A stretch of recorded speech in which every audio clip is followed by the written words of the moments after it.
magkatipon upang ipagdiwang, di ba? Ipagdiwang po ang tagumpay ng ating Panginoong Hesukristo sa krus ng Kalbaryo.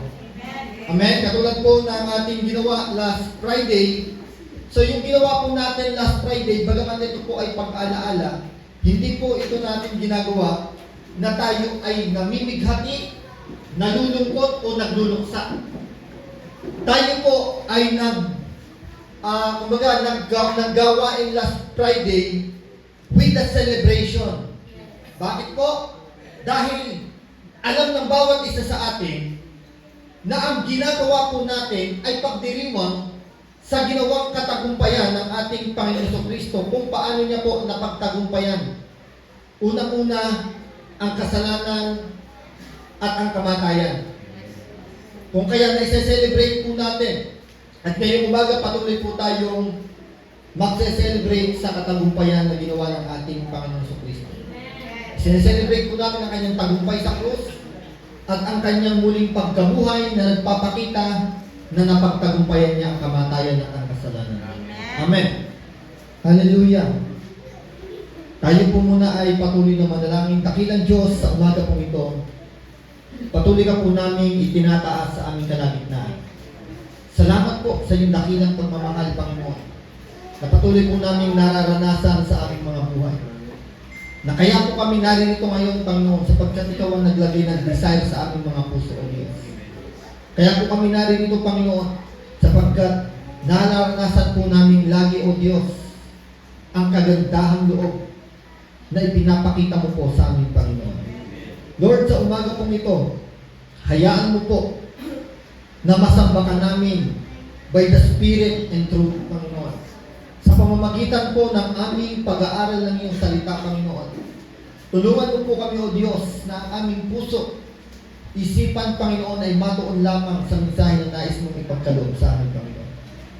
Na maunawaan po namin ang lubusan ang tungkol sa iyong muling pagkabuhay, Panginoon. Maunawaan po namin, Panginoon, ang lubusan na ang iyong muling pagkabuhay ay ang tagumpay ng bawat isa sa amin, O Diyos. Kaya Lord, salamat. Sa umaga pong ito, wala pong ibang karapat dapat tumanggap ng pinakamataas na papuri at pagsamba, sapagkat sa iyo lamang po nararapat ang lahat ng ito, Panginoon.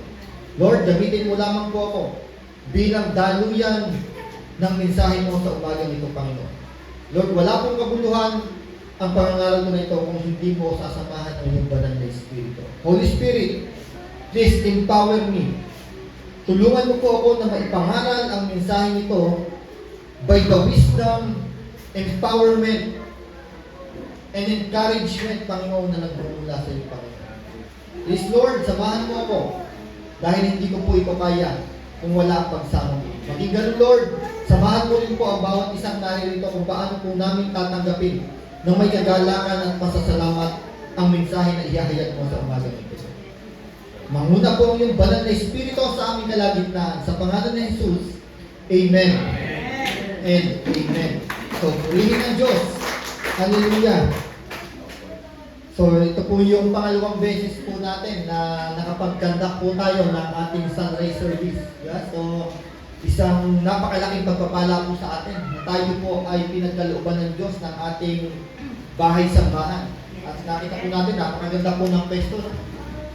Anong oras man natin gusto magawain, na makikita po natin na wala po tayong magagambala na mga nagpapahinga. Yeah, so yun po ang ating pabor na ibinibigay po sa atin ng Diyos. Yeah, yung makapag-enjoy po tayo sa mga service na ipinapagawa po sa atin ng Diyos nang wala po tayong naagrabyado. Diba? Kasi mahirap din po na kung nandun po tayo sa dating pwesto, mag-service tayo, yung magkakantahan tayo ng gano'n, tapos may drums, nakakaawa naman po yung mga natutulog pa.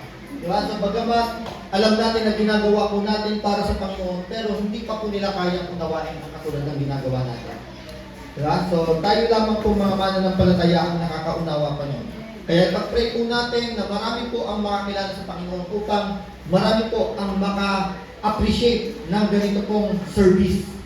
So nakaka-appreciate po kasi nito na bakit ito, nakaanggo naman yung mga yun. Pwede naman sa mga bandang alas 10, alas 9 o kung anong oras. Pero na-appreciate po natin to dahil sa pagpapala at sa biyayang kaloob ng Diyos sa bawat isa sa atin.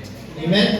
So, hallelujah. Kahapon po, purihin ng Diyos, nagpasimula po ang ating gawain doon po sa office ni Sister Ana. At meron po doon 14 na kaluluwa na kinatakbo ang Panginoon. Amen? So, nakakatuwa po ang Diyos. Hallelujah. Nakakatuwa po kung paano kumilos ang Diyos. So, tama po ang sinabi ni Apostol Pedro. Ang sabi niya, ang Diyos ay hindi mabagal. At ang Diyos ay nagbibigay ng pagkakataon sa lahat. Hindi siya nagpapabaya. Dahil ang Diyos, nais po ng Diyos na ang lahat ay makakilala, maligtas at hindi makahanap. Diba kaya yun po ang naging introduction ng message natin kahapon doon sa mga workmate ni Sister Ana. And I pray na yun ang pasimula. Pasimula para lubos nilang makilala ang ating Panginoon Jesucristo. Amen? So, hindi po ako nagkakamali. Every Saturday po yun, Sister Ana. Purihin ng Diyos.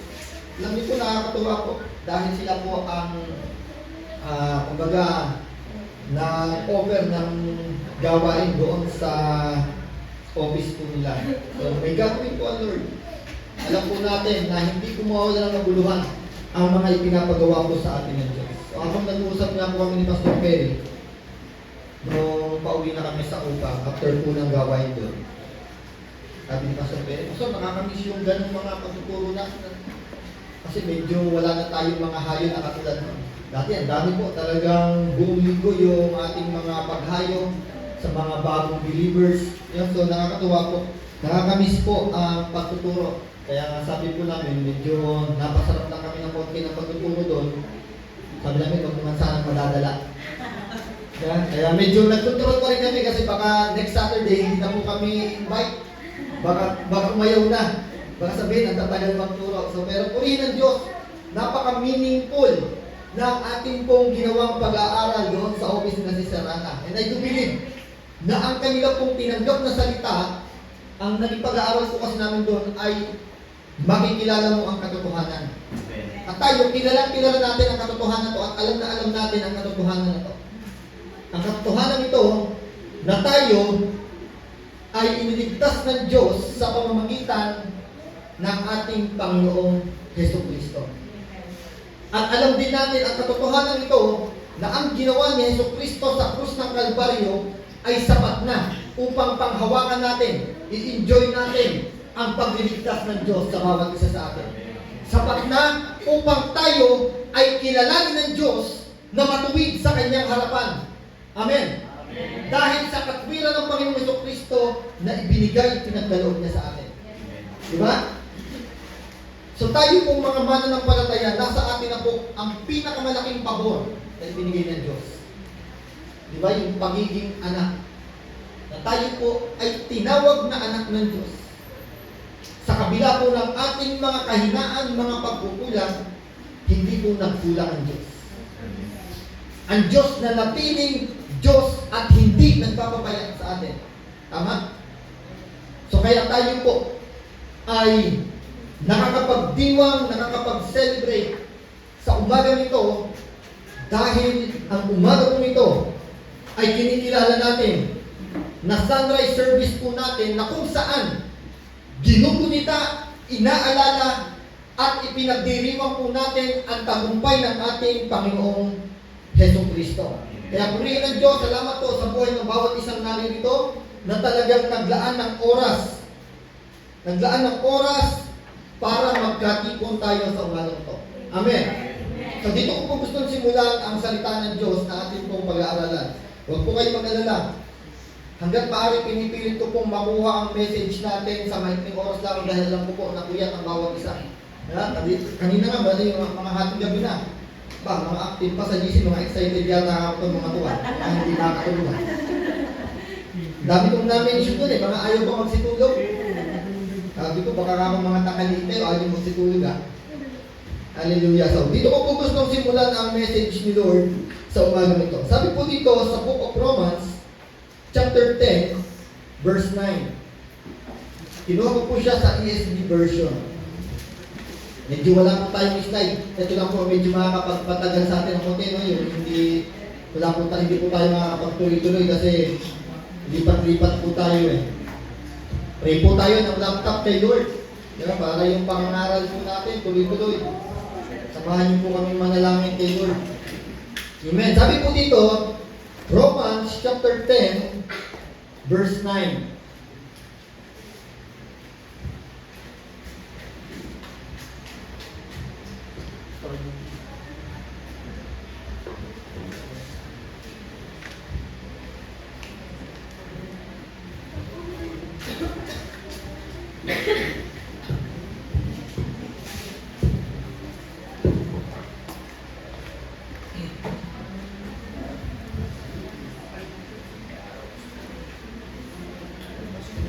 Amen. Ito po sinasabi ng salita ng Diyos. Because if you confess with your mouth that Jesus is Lord and believe in your heart that God raised Him from the dead, you will be saved.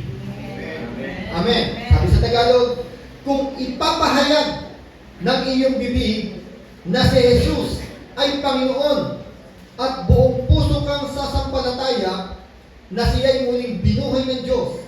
Anong sabi dito? Maliligtas ka. Amen. Pinagpala ko ng Diyos ang kanyang buhay at makapangyarihang salita. So napakahalaga po ng talata na ito. Diba tayo kapag humahayo, kapag may mga bagong baga naimbitahan po tayong mga bagong nakaka-attend sa church, gagawin po natin, share natin ang gospel, then confess natin, pakonfess natin that Jesus is Lord and Savior. Diba? So what does it mean?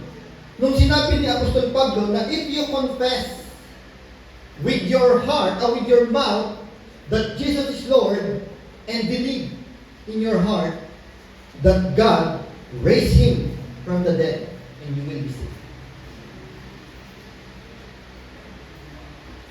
Ang kaligtasan ba ay matatagpuan lamang o makukuha lamang ng isang tao, mararanasan ng isang tao kapag ipinagsigawan natin, Panginoon kita, Jesus. Ikaw ang Panginoon ng buhay ko. Naniniwala ako na muli kang nabuhay. Yung ba ang kasapatan upang ang kaligtasan ay maranasan ng isang tao? Kasi sabi ito, if you confess with your mouth. Diba? Yung pag-confess ba ito, ipagsigawan lamang natin. Sa panahon natin ngayon, kahit ipagsigawan po natin, hindi po doon nakabase.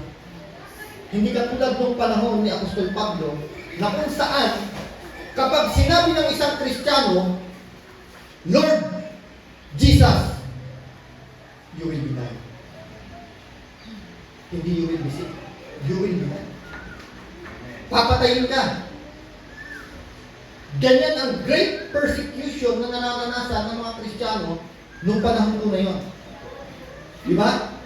Sabi, if you confess, pag sinabi mo na Panginoon ko si Yesu Kristo, iba po yun sa panahon natin ngayon. Ngayon kahit ipagsigawan natin dito, mag-post tayo sa Facebook, Lord ko si Jesus. Wala pong mag-persecute sa atin. Maaaring yung persecution lang natanggapin natin, maaaring may mga mangungutya, pero hindi katulad ng persecution na nararanasan ng mga Kristiyano noong panahon na to. Kung saan sinabi ni Apostol Pablo na if you confess with your mouth that Jesus is Lord and believe in your heart that God raised Him from the dead, you will be saved. Kabaliktaran po. Hindi po sila maliligtas, kundi papatayin sila. Tama? Pero yung kaligtasan po natin yung tukoy doon, sa kabila na sila ay patayin dahil sa pagkukonfess nila na Jesus is Lord and He will raise from the dead. Sila po sa kabila ng pagpatay sa kanila, pag-upusig sa kanila, mararanasan nila ang tunay na kaligtasan. Bakit po? Dahil tunay na ipinagkatiwala po nila ang kanilang buhay sa Diyos. Yun po yun mga kapatid. Malayo po sa panahon natin ngayon. Ngayon ang tao, madali po tayong mag-confess. Alam niyo po kung ano ngayon yung pag-confess na kailangan ng tao ngayon? Ito yung sinasabi ni Apostol Pablo, na show the result of your own salvation. Hindi man natin maipagsigawan that Jesus is our Lord, pero ipinagsisigawan naman ang ating action. Dahil nakikita ang resulta that you are a Christian, that we are saved by God's grace. Amen? Amen. So yung po yung sinasabi natin, kaya kasabi ko po kahapon, madiin ko pong ipinangaral kahapon doon sa office ng Sister Ana, in terms of salvation, di ba? Pagdating po sa kaligtasan, yung good works talagang zero yan. Hindi natin kailangan yan to gain the salvation. Now, kailan natin kinakailangan talaga yung sinasabing good works? We need the good works after we save. Tama? Huwag po natin kakalimutan ito mga kapatid.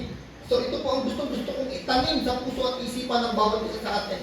Na pagdating sa salvation, walang kahit katiting na gawa ang maiidagdag pa natin sa ginawa ng Jesucristo sa krus ng Kalbaryo. Huwag po mawawala sa isipan natin yan. Walang kahit kaunting-kaunti na gawa man lang. Dahil si Jesus lamang po ang nagtrabaho sa kaligtasan na meron tayo ngayon. Siya lamang po ang nagsakripisyo sa kaligtasan na meron tayo ngayon. At ang sabi ng Bible, sapat na. He died once and for all, sabi doon. Sapat na po yun. May dadagdag pa ba tayo? Pag sinabi po natin, ako pastor, may dadagdag pa ako para na natin sinampal si Jesus sa mukha. Tama? Kaya alisin po natin, ito po ang gusto kong itanim sa puso at isipan natin. Alisin po natin sa ating isipan na may maidadagdag pa tayo sa ginawa ng Kristo. Pero, ito ang dapat nating tandaan. Dahil naranasan po natin ang kagandahan loob ng Diyos, dapat magliwanag sa atin o mag-reflect sa atin ang ginawang pagliligtas ni Jesus. Ito na yung sinasabing, show the result of your own salvation. Sabi ni Apostol Pablo. So napakahalaga po nito. Ano daw ang dapat nating panampalatayanan? Sinabi po sa verse na to. Jesus was raised from the dead. Amen? Kailangan paniwalaan po natin ito. Hindi po kumpleto ang gospel kung hindi makakasama yung resurrection. Kung death and burial lang, hindi po sapat. Kung death and resurrection lang, hindi po sapat. Kung resurrection and the burial lang, hindi po sapat. Kailangan the death, the burial, and the resurrection of our Lord Jesus Christ. Wala po dapat kulang. Yan po ang dapat natin makita. Now, ano ba itong resurrection na ito ngayon na pag-aaralan po natin? Ang title po ng ating pag-aaral ngayon, Because He was raised from the dead. Dahil si Jesus ay binuhay ng Diyos mula sa mga patay. Amen. Now, ano daw po yung resurrection? Sabi, resurrection is one of Christian foundation. Ito po ay isa sa pundasyon ng mga mananampalataya, mga kapatid. Ito po ay isa sa tinutungtungan natin ngayon. Yung resurrection ang siyang dahilan, bakit ka nandyan ngayon? Tama? Yung resurrection ang siyang dahilan, bakit mo nagagawang itaas ang kamay mo habang nag-aawitan tayo? Yung resurrection ang siyang dahilan kung bakit may kagalangan ka na maglingkod sa Diyos. Yung resurrection ang siyang dahilan kung bakit ako nakakatayo ngayon dito. Amen? Yung resurrection ang siyang dahilan kung bakit yung pianista natin nakakatugtog. Yung mga nagkikita nakakatugtog, yung nagdadala, resurrection po ang dahilan. Amen? Tingnan niyo po, sabi po dito, resurrection is one of the Christian foundation. Tingnan niyo, nakasulat po yan. 1 Corinthians chapter 15 verse 3 to 4. Tingnan niyo po ang sabi dito. So medyo buklat lang po tayong Bible ngayon dahil may mga verse po ako na babasahin niyo. Sabi po dito sa verse 3, sapagkat ibinigay ko sa inyo bilang pinakamahalaga sa lahat ng tinanggap ko rin, na si Kristo'y namatay dahil sa ating mga kasalanan. Tulad ng sinasabi sa kasulatan, verse 4, inilibing siya at muling nabuhay sa ikatlong araw. Tulad din ng sinasabi sa kasulatan. Ano sabi ni Apostol Pablo? Sapagkat ibinigay ko sa inyo ang pinakamahalaga. Ano yung pinakamahalaga na yun? na ibinigay ni Apostol Pablo? Para kay Apostol Pablo, ang pinakamahalaga, yung mabuting balita na kanyang ipinapangaral. Ito yung sinasabi natin kanina, yung gospel o yung ebanghelyo. At ang nilalaman nito, sabi dito, si Kristo yung namatay para saan? Sa ating mga kasalanan. Yan ang unang sangkap. Pangalawa, siya ay inililing. At ang pangatlo, ito na ang katuparan. Ito na ang kaganapan. Upang tayo o ang pagliligtas ng Diyos ay maganap sa ating mga buhay. Ang sabi dito, inilibing at muling nabuhay. He was resurrected. He was raised from the dead. Amen? What if, mga kapatid, what if Christ was not raised from the dead? Naitanong na natin ito minsan. Halimbawa, tayo, gumagawa tayo para sa Panginoon. Serve tayo, halimbawa yung mga naglilinis sa church, di ba? Every Saturday, meron tayo mga naka-assign. Halimbawa, sa ginagawa nating paglilinis habang tayo yung nagwawalis dito, lalo sa Tatay John, si Nanay Esther, laging nandito sa church. Halimbawa, sa ginagawa ko ba nating paglilinis dito, bigla na lang naisip natin na, paano nga kaya kung hindi nabuhay si Jesus? May kabuluhan na kung ginagawa ko na to. Kasi kung ginagawa ko naman to para sa mga ka-church ko, useless to. Di ba? Tama mali.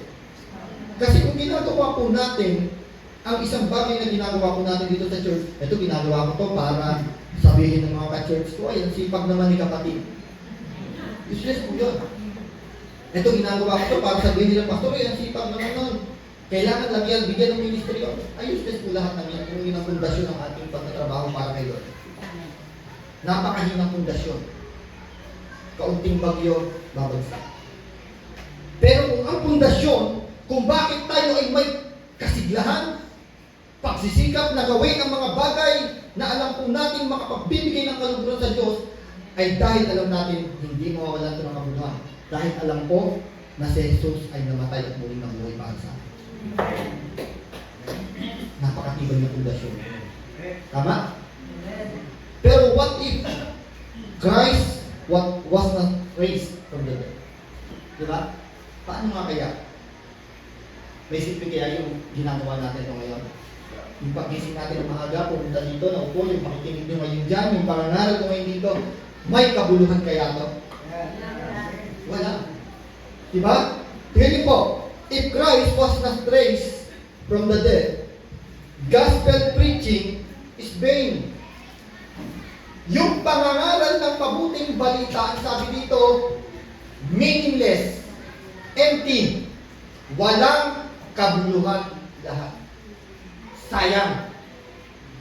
Sayang ang gagawin pagsigaw ng isang preacher ng mabuting balita kung si Kristo ay hindi muling nabuhay.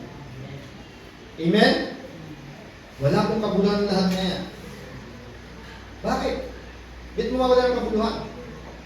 Because they preach nothing.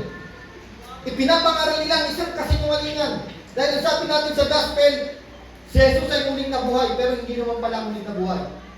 We preach nothing.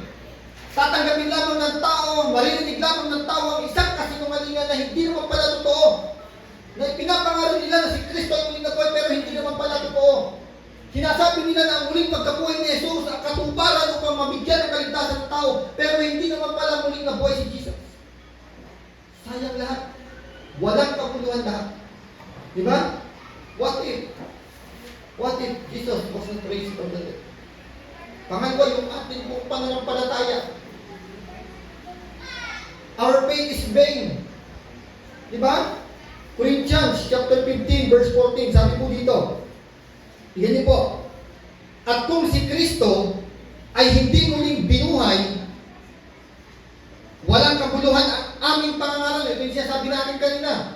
Kung si Kristo ay hindi muling nabuhay, anuman ang pagsigaw-sigaw ko dito tungkol sa gospel, magkandapaos man ako na ipangaral ang mabuting balita dito, kung hindi naman pala muling nabuhay si Jesus, sayang ang lahat. Walang kabuluhan ang lahat. At ang sabi dito, our faith, kasi andun yung faith natin doon magmumula Di ba sabi, faith comes from hearing and hearing the message about Christ.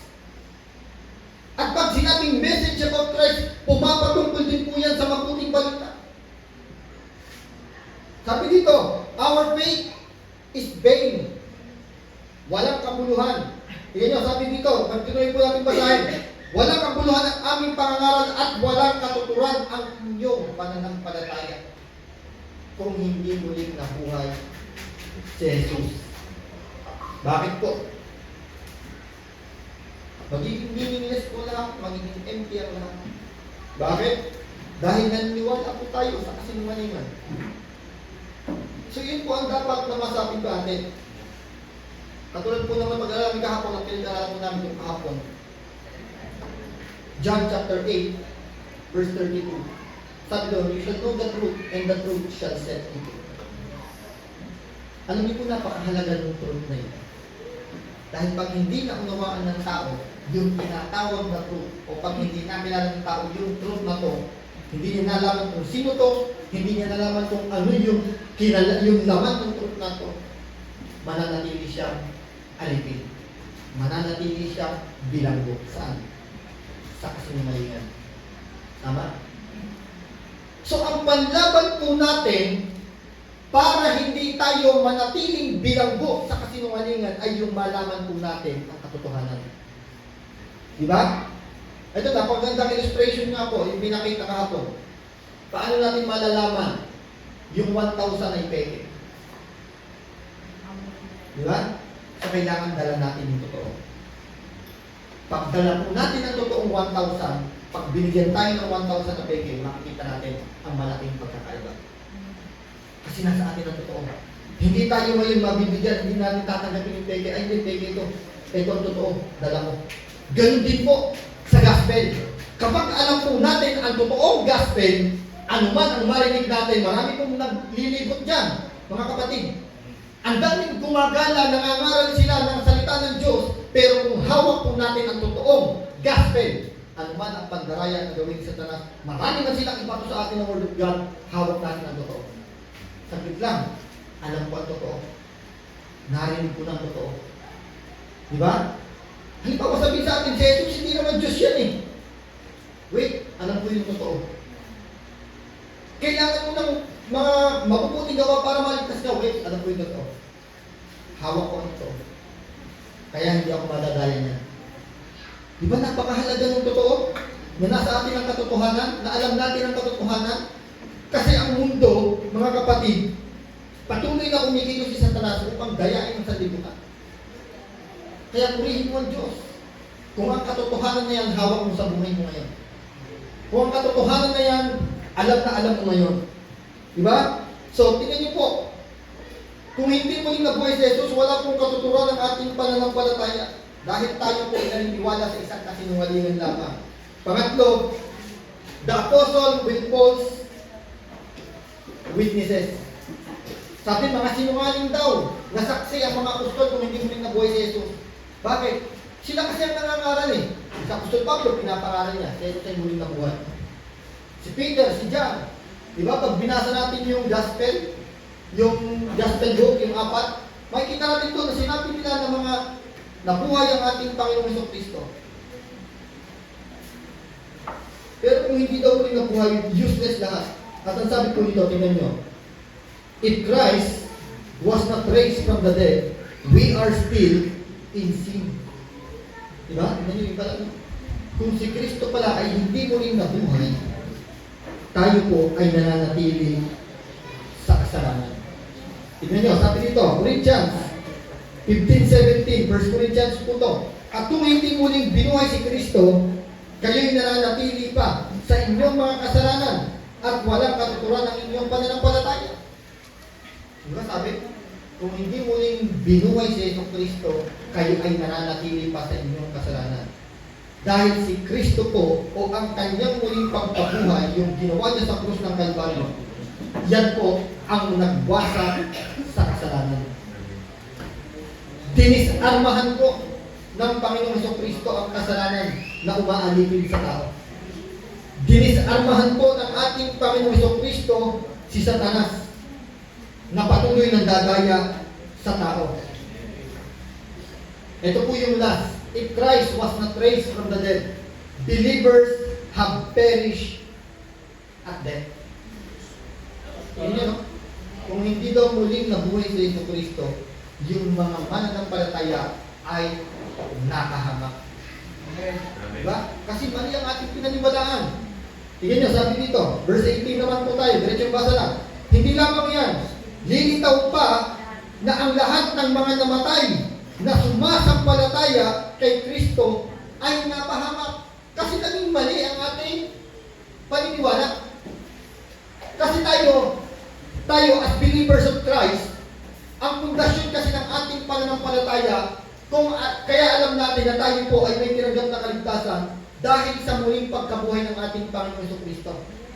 Tama? Pero kung hindi pala siya muling nabuhay, useless, empty ang lahat ng ito. But praise God, because Jesus Christ was raised from the dead. Ibig sabihin, yung pinatungkulan yung mga what if kanina, hindi mangyayari sa atin yun. Hindi masasayang ang pangangaral ng mabuting balita, hindi masasayang ang ating pananampalataya, hindi masasabing sinungaling ang mga apostol, hindi rin tayo mananatiling bilanggo sa kasalanan, at hindi po tayo mapapahamak. Bakit? Because Jesus Christ was raised from the dead. Amen. May kapuluhan po ang ating pananampalataya ngayon. May kapuluhan ang ating paglilingkod sa Diyos ngayon. Dahil si Yesu Kristo po ay muling nabuhay. Now, may proof ba, Pastor? Baka mamaya ikaw lang ang nagsasabi niyan. Baka mamaya gusto mo lang talaga kaming pasinungalingan. Kaya pinagsisigawan mo dyan. Dahil yan lang ang paniniwala mo. Yes, ito ang paniniwala ko. Dahil ito ang sinasabi ng salita ng Diyos. Jesus Christ was raised from the dead. At ito po ay idiniklara, sinabi ng mga anghel.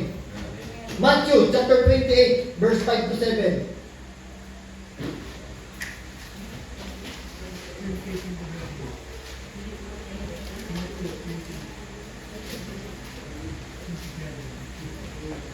Tignan niyo po, sabi dito, babasahin ko po.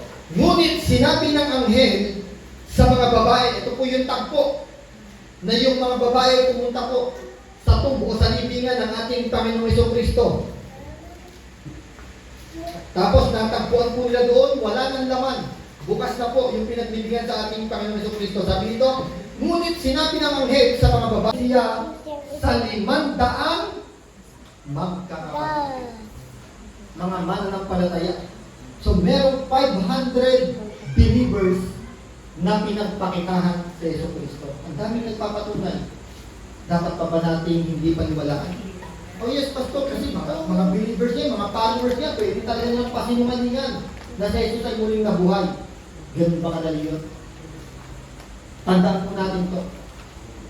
Yung pagpuproclaim ng mga disipulo, ng mga alagad ni Kristo, na siya ay muling nabuhay, buhay po nila ang kapalit nun. Tama? Halimbawa tayo, isasalalay ba natin ang ating buhay sa isang bagay na alam naman natin kasinungalingan? Diba hindi natin basta-basta gawin yun, nakasalalay ang buhay mo dyan. Pag iyan hindi totoo, papatayin kita. Pag alam natin hindi talaga totoo yun, isang kasinungalingan lamang yun, ay hindi natin isasaalang-alang yung buhay natin dyan. Pero sila, handa silang magpakasakit, magpakahirap, at higit sa lahat handa silang mamatay dahil alam nila na si Jesus ay muling nabuhay. Kaya nilang ipagsigawan sa maraming tao, si Jesus na taga Nazaret ay muling binuhay ng Diyos. Pwede pa silang patayin ito. Dahil para po sa marami, para sa mga Hudyo, ito ay pamumusong. Paglapastangan sa Diyos ang sinasabi niyo. Dapat kayong patayin. Pero hindi po nila alintana ang lahat ng paghihirap na kanilang mararanasan. Maipagsigawan lamang nila ang kanilang nakita at nasaksihan na si Jesus ay muling binuhay ng Diyos. Amen. Now, ngayon may kabuluhan po pala ang ating pananampalataya. May kabuluhan po ang ating pananampalataya dahil merong mga nagpatotoo at yung mga nagpatotoo na to, handa silang i-aral ang buhay nila para sabihin ang katotohanan, para tayuan ang katotohanan. Isa pa si Apostol Pablo. Di ba? Si Apostol Pablo ay yung persecutor ng mga Kristiyano. Pero dahil na-encounter niya si Jesus na muling nabuhay, ano nangyari sa kanya? Naging follower siya. Di ba? So kung alam niya kasinungalingan yun, bakit si Apostol Pablo ay susunod sa ating Panginoon Jesucristo? Ibig sabihin, nasaksihan niya ang muling pagkabuhay ng ating Panginoon Jesucristo. Amen. So alam niyo po mga kapatid, dahil mayroong paguluhan po ang ating pananampalataya ngayon dahil sa muling pagkabuhay ng ating Panginoon Jesucristo. Now, because Jesus Christ was raised from the dead, ano yung dapat natin malaman? It verifies our justification. Diba? Yung pagpapawalang sala po sa atin, talagang binigyan niya ng katibayan. Pinagtibay niya na itong taong to dahil sa aking muling pagkabuhay na pinaniwalaan niya, pinawalang sala. Pagharap natin sa Diyos, you are not guilty. You have been justified because of your faith kay Jesucristo na ipinako sa krus at muling nabuhay para sa iyo. So yan po ang magbibigay ng pagpapawalang sala sa isang tao.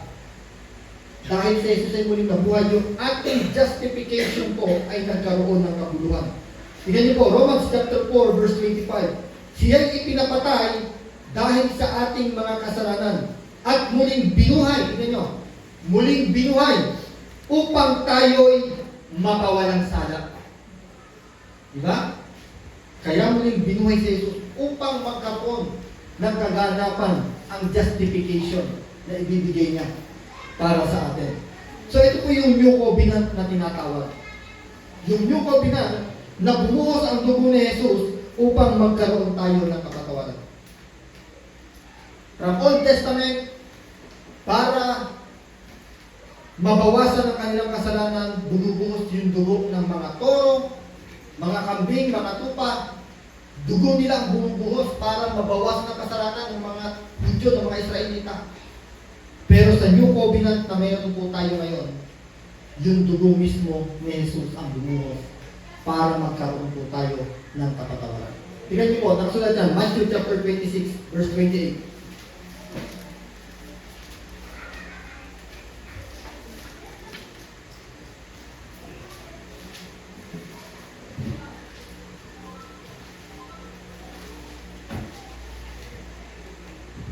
Amen. Sabi po ng ating Panginoon Jesucristo habang sila po ay nasa banal na hapunan. Sapagkat ito ang aming dugo na katibayan ng tipan ng Diyos. Ito ang aming dugo, ibinubuhos para sa kapatawaran ng kasalanan ng marami. Amen. Yan po yung tinatawag na New Covenant o yung bagong tipan ng Diyos para sa atin. Yung muling pagkabuhay, dahil sa muling pagkabuhay ng ating Panginoon Jesucristo, yung tayo po ay napawalang sala sa ating mga kasalanan. Pangalawa, it demonstrates the power available to the believer. Diba? Nung tayo po ay napawalang sala, sabi po dito, ipinahayag din po na ang mga mananampalataya ay merong kapangyarihan. Kung meron po tayo kapangyarihan pala. Merong lakas.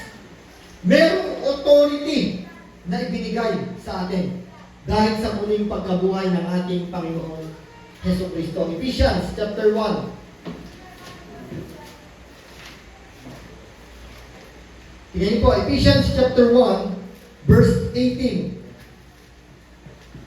Simulan ko po sa verse 18. Sabi dito, naway liwanagan ng Diyos ang inyong mga puso upang malaman ninyo ang pag-asa na para doon ay tinawag niya kayo kung gaano kasagana ang pagpapalang inilaan niya para sa kanyang mga banal at kung ano ang di masukat niya kapangyarihan na kumikilos sa atin na mga nananalig sa kanya. Ang dakilang kapangyarihan din iyon ang muling bumuhay kay Kristo at nagupo sa kanya sa kanan ng Diyos sa kalangitan. So yung dakilang kapangyarihan ng Diyos na bumuhay kay Jesus, yun din daw ang kapangyarihan na meron tayo ngayon. ipinagkaloob sa atin ngayon. Naniniwala ka ba kaya mo makabuhay ng patay? Pwedeng magamit ang buhay mo para mabuhay ng patay? Paano? Ano tayo ng patay dyan? Saan pa merong lamay ngayon? Ano tayo ng lamay ngayon kung kaya natin buhayin ng patay? Yes, kaya po natin. Pwedeng magamit ang buhay natin para mabuhay ang patay. Patay ang mga spiritual na pamumuhay. Dahil ang buhay natin pwedeng gamitin upang ipangaral sa kanila yung katotohanan na sinasabi natin ngayon, at pag tinanggap nila ito, maaaring mabuhay ang kanilang espiritu. Ang kanilang espiritu na patay dahil hiwalay sa Diyos at hindi alam ang katotohanan. Diba? Iyon ang power na ibinigay ko sa atin ngayon na sa believers. Meron tayong kapangyarihan ngayon upang ang tao ay makakilala, makaunawa sa katotohanan. Ano ba yun? Power to live holy life. Upang tayo po ay maging banal. Sister Joy, siya tayo nakita ko nag-share yung tungkol doon sa persecution sa Kristiyano. Di ba? So ano madalas pong sabihin talaga ng mga tao yan? Kristiyano ka pa man. Di ba? Church pa ng church every Sunday. So wala po tayong issue sa pagdating po sa ganyan. Alam niyo po, ito po ang katotohanan. Tayo po Kristiyano, handa po dapat tayo sa persecution. Sa mga pangungutya ng sanlibutan. Bakit po? Pero meron po dalawang dahilan kung bakit tayo po ay nape-persecute. Una, we are persecuted because of our wrongdoing. Nasasaalang-alang ang pagiging Kristiyano natin kapag tayo po nakikitahan ng sanlibutan na, yung Kristiyano yun, church every Sunday, pero bakit ganito pa rin ang pamumuhay niya? Diba? Pero kung tayo po nape-persecute dahil sa patuloy na pagsunod natin kay Kristo, na sinasabi, yung mga yun, yung mga Kristiyano na yun, bakit parang mga baliw yun? Gusto laging kasama sila, gusto fellowship lagi sila, gusto lagi silang nasa church, gusto laging pagtitipon Bible study. Puro wala nang pakialam sa mundo yung mga yun, wala nang pakialam sa kanya-kanyang pamilya yun. Persecution po ang tawag. Dahil sa pagsunod natin sa kalooban ng Diyos. Amen? Yan po ang persecution. Pero may persecution na dahil po nakikitahan po tayo ng sanlibutan na talagang karapat dapat po nila tayong husgahan. Eh kasi ganyan naman yun eh. Kristiyano pa kunwari, pero ganyan pa rin siya. So alam niyo po, we are not perfect, pero kailangan nating mamuhay dito as holy. Separate from the world. And we have the power to live holy life. Dahil dito, sasabi dito, di masukat na kapangyarihan na kumikilos sa atin. Kung paano yung kapangyarihan na yun ang ginamit ng Diyos upang buhayin si Jesucristo sa kamatayan, iyon din ang kapangyarihan na kumikilos sa atin ngayon. Pangalawa, power to serve the living God. Yun siya sabi natin kanina. May kagalakan tayo na maglingkod sa Diyos dahil ini-empower tayo ng kapangyarihan ng Diyos na kumikilos sa atin. Nagagawa natin ang mga paglilingkod sa Diyos hindi dahil sa sarili nating lakas. Kung sa sariling lakas natin, sa sariling kaya natin, wala yan. Wala kong bilang yan. Pero dahil sa lakas na kaloob ng Diyos, nagagawa po natin makapaglingkod sa Diyos. And power to overcome sin. Na kaya lamang po natin napagtagumpayan ang kasalanan, hindi dahil magaling tayo. Hindi dahil tayo, ako kasi naglilingkod ako kay Lord, kaya napagtagumpayan ko ang kasalanan. No, ini-empower po tayo ng banal na Espiritu, kaya napagtagumpayan po natin ang kasalanan. Kaya maraming temptation minsan na pagtatagumpayan natin. Alam niyo kung bakit? Because in-empower po tayo ng banal na Espiritu. Diba? So marami pong temptation ang mundo. Now, panghuli po, resurrection give us hope. Binigyan po tayo ito ng buhay na pag-asa. Last verse po siguro ito na babasahin ko. 1 Peter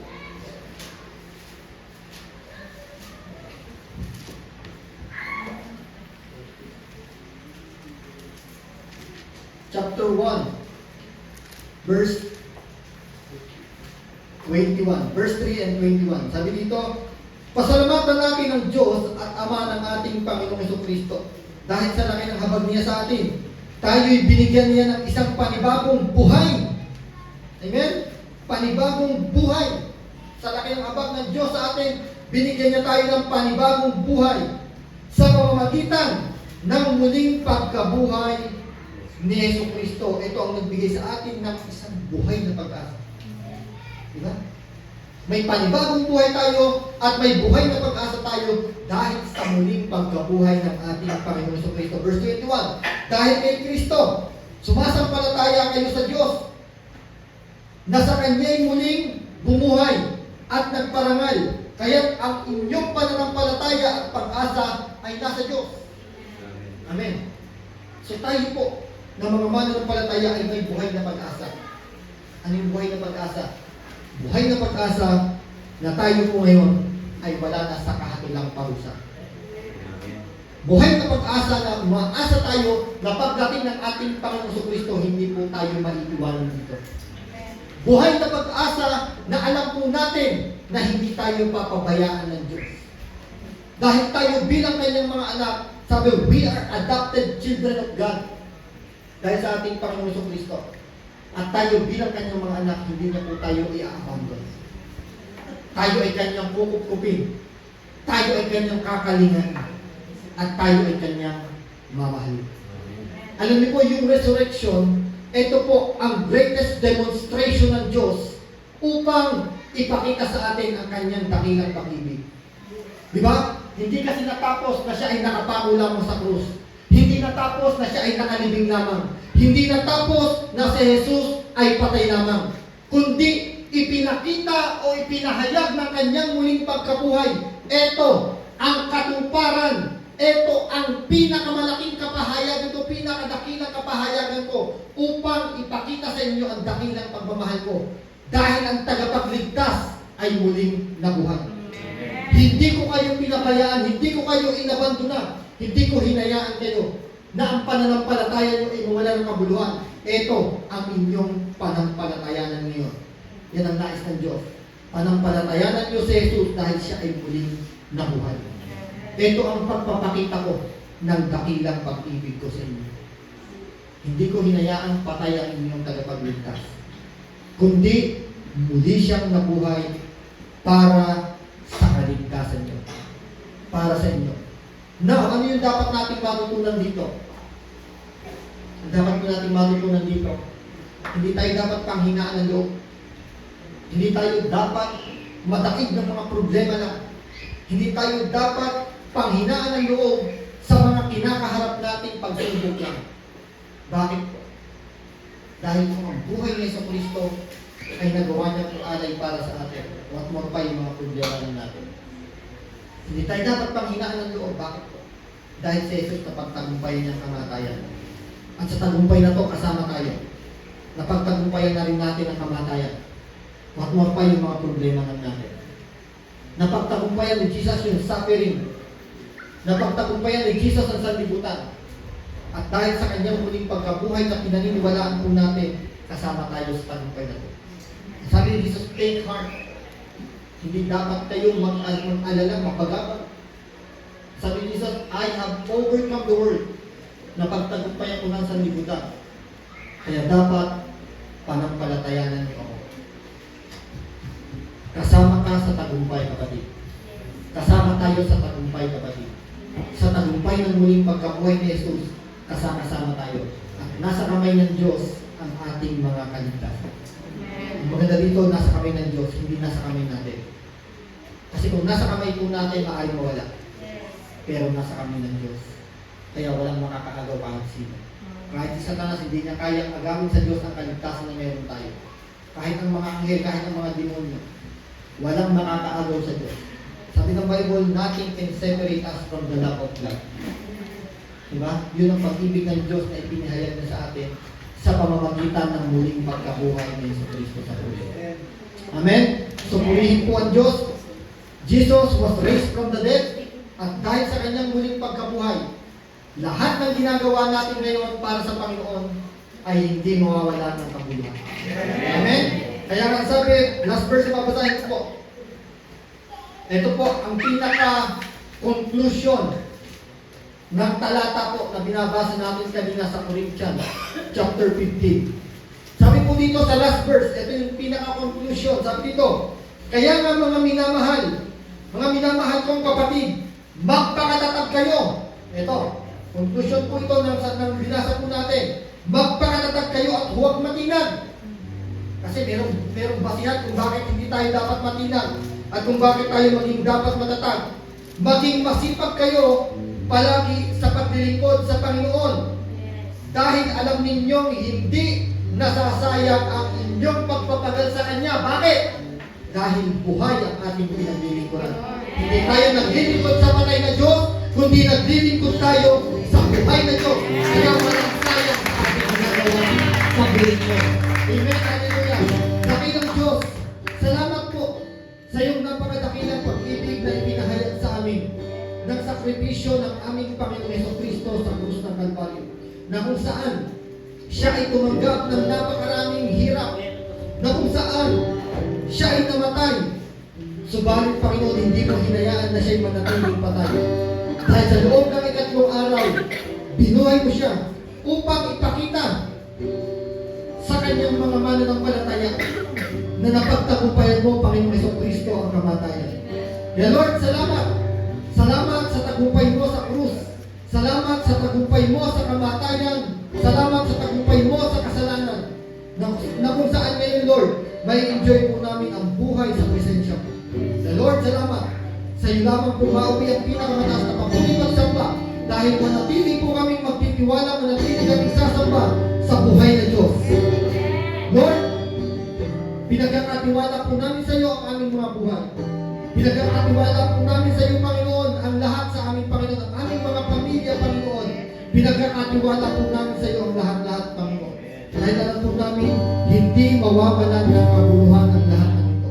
Maging ang aming paglilingkod, Panginoon, pinagkakatiwala po namin sa iyo. Dahil alam po namin, O Diyos, ang lahat po ng ito ay hindi masasayang. Dahil muli kang nabuhay, Panginoon Jesus. Salamat, Panginoon. I declare in Jesus' name, Panginoon, na ang bawat isang dahil dito, Panginoon, ay pinagtagumpay mo na sa lahat ng pandaraya sa pangalan ni Jesus. Amen. Amen.